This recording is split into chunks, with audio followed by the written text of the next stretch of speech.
Good morning, Mr. Jones and other distinguished colleagues. I hope you've had a good day so far.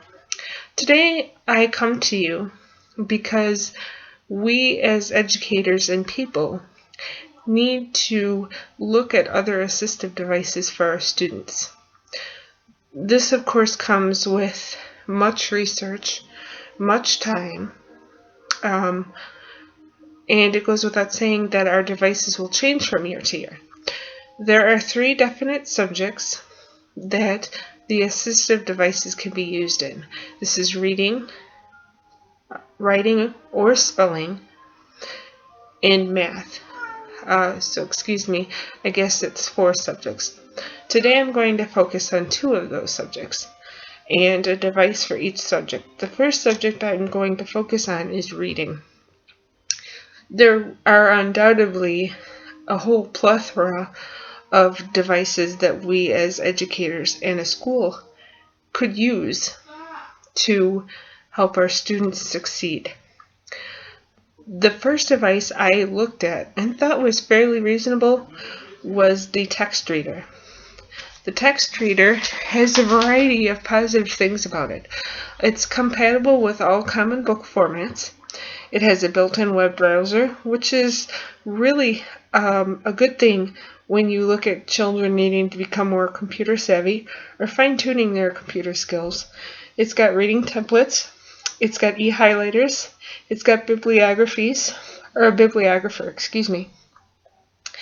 and there is a added benefit that it's the subscription. The membership is free to students who are in K through 12. And when you sign up for the computers to have this accessed on the computers, of course, it will cost you $1,299. This will be unlimited usage. So the membership is not necessarily free to begin with, but the usage is unlimited. So this is definitely a look in the positive direction. If we wanted to do an activity to help the students reinforce this learning, we could have a contest of sorts where a student could see how many books they could read in a week per se, and the student with the highest marks would earn some sort of prize or get a bonus, depending on what the teacher or teachers felt was appropriate. There is a second subject, of course, and that's spelling. And it goes without saying that if you can't spell, it makes it more difficult to read. So one thing that could definitely be beneficial for our students is if we were to get spell correctors. We could get these spell correctors at the website www.franklin.com. These are excellent because of the fact that they are portable, or can be. They can range, depending on the type of model that is needed, they can range anywhere between $29.99 per unit, obviously, to $100 or more, depending on how complicated you want it to get. Of course, these systems show the students how to do things phonetically. They show the students how they have misspelled the word and the correct spelling.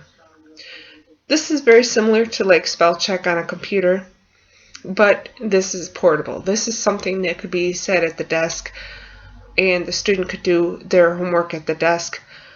I think that this should be supervised. A student should not use it as a crutch, so to speak. But for those who have extreme difficulty spelling, like the learning disabled and other students, it helps because then they have some sort of assistance without feeling like they're drowning in an endless sea of water. There's another activity that we could do with spelling. They could use the spell checkers to have a contest of another type of contest where the student could see how much they could spell in a short period of time. And of course, the student who spelled the most and got the most, not only spelled the most, but got the most correct, would win a prize. We could make it kind of like a game. Obviously, it is a game of sorts, but we could make it a game in the sense that we make the student have a sense of competition, but also accomplishment. So there could be a reward, like if it was an elementary level, we could say this student could have 5 extra minutes of art, or 5 extra minutes of a project of their favorite kind. This way these students don't feel that it's a complete loss. Now, one important question you might be asking, okay, what about the cost of putting these in the classroom? Well, depending on what you yourself decide, as well as the school board, this is actually a very big asset to us as a school and as educators as a whole. So we could definitely make it to where the student can, the school itself may be able to apply for a grant. We could do fundraisers of one type or another. Either way, it's not completely limitless, depending on what we go for in regards to raising money. Now, obviously, there are many other devices that we could explore and look into. But these 2 devices, I feel, are the best devices that these students can use. They are the easiest, and they could even help younger students. It all depends on what we're looking for as educators and what we expect out of our students. But either way, these will definitely help our students who are behind at least 1 grade level in reading or spelling. And it will help them improve that, which is obviously the main goal of the assistive technology. Not to mention it helps the student with the disability just do well overall. Well, Mr. Jones, I appreciate your time, and I'm hoping that you'll consider my proposal. And in short, I think this will benefit everyone. Us as an educator, a system, as a school, and even more importantly, it will help the students. And when students can succeed, they want to continue to try and do better. Thank you, Mr. Jones. Have a good day.